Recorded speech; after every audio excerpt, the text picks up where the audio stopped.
कुछ साथियों ने ये सवाल उठाया, बीजेपी के कुछ छोटे भैया लोगों ने प्रेस वार्ता की कि प्रशांत किशोर के पास पैसा कहां से आता है।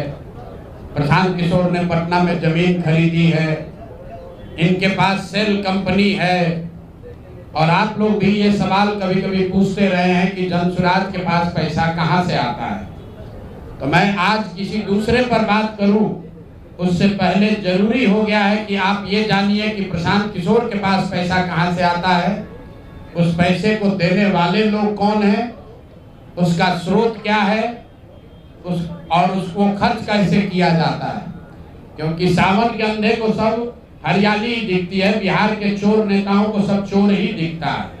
तो मैं आज कोई भी खुलासा करने से पहले अपने लिए, अपने जनसुराज में जुड़े हुए साथियों के लिए और बिहार की जनता के लिए बात बताना चाहता हूं कि अभी आपको आंकड़े जारी कर रहा हूं, उसको नोट कीजिए ताकि बिहार की एक एक जनता जाने कि जनसुराज का पैसा कहां से आया है, किस माध्यम से आया है और वो कहां खर्च हो रहा है।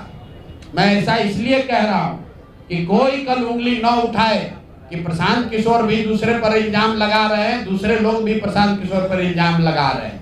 तो हमारी ये नैतिक जिम्मेवारी है कि मैं आपको स्पष्टता से वो फिगर बताऊं। अभी तक मैं आप में से कई लोगों को याद है, मैं ये कहता हूं कि पैसा सरस्वती से आता है, उन लोगों के माध्यम से आता है जिनको हमने मदद की, वो लोग पैसा देते हैं। क्योंकि बिहार में नई व्यवस्था बनाने के लिए किसी बालू माफिया, शराब माफिया, भ्रष्ट लोगों की मदद न लेनी पड़े, गरीब से गरीब व्यक्ति को भी अगर बिहार सुधारने के लिए जज्बा है, ताकत है, उसको चुनाव लड़ाया जा सके, इसके लिए जनसुराज के पास साधन होना चाहिए। उसके लिए हम लोगों ने लोगों से पैसा मांगना शुरू किया है, लेकिन हमने ये तय किया जब ये अभियान शुरू किया कि बिहार के लोग पैसा दें या न दें, मैं अपने जीवन का जो कुछ भी है सब कुछ लगाऊंगा बिहार की इस व्यवस्था को सुधारने के लिए। और ये सिर्फ शब्द नहीं है जो मैं कर रहा हूं, ये आप देख रहे हैं। मैंने सिर्फ इसलिए नहीं आंकड़े अभी तक जारी किए थे कि सनातन धर्म में, हम लोग के धर्म में कहा जाता है कि दान करने वाले पैसे की चर्चा नहीं करनी चाहिए। लेकिन यहाँ के छुटभैये नेता, इन्होंने जब बात उठाई है तो मैं आंकड़ा जारी कर रहा हूं, आप लोग नोट कर लीजिए। पिछले 3 वर्ष में प्रशांत किशोर को पैसा कहां से आया है। हमको पैसा 2 जगह से मिलता है। एक, जिसको हम लोग सलाह देते हैं, जिसको आप राजनीतिक कंसल्टिंग कह लीजिए, या जो भी आदमी हमसे सलाह मांगता है। हमने जीवन में कभी किसी से फीस नहीं लिया, लेकिन जब बिहार का अभियान शुरू किए तो ये तय किया कि अब हम फीस लेंगे, क्योंकि हमको समाज के लिए पैसा चाहिए।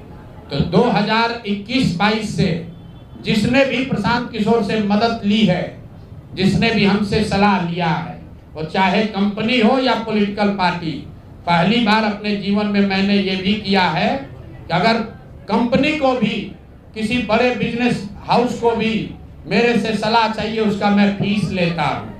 और टोटल जो फीस लिया गया पिछले 3 वर्ष में मेरे व्यक्तिगत अकाउंट में या मेरे से जुड़े हुए संस्थाओं में 241 करोड़।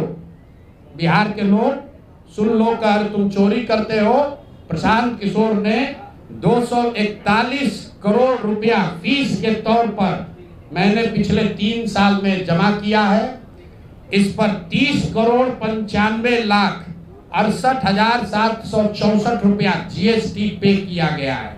ध्यान रखिए कि जो पैसा हम लोग सलाह देते हैं, उस पर जो फीस मिलती है, उस पर 18% भारत सरकार को GST देते हैं। तो 241 करोड़ रुपया हमने फीस के तौर पर लिया 3 वर्ष में। और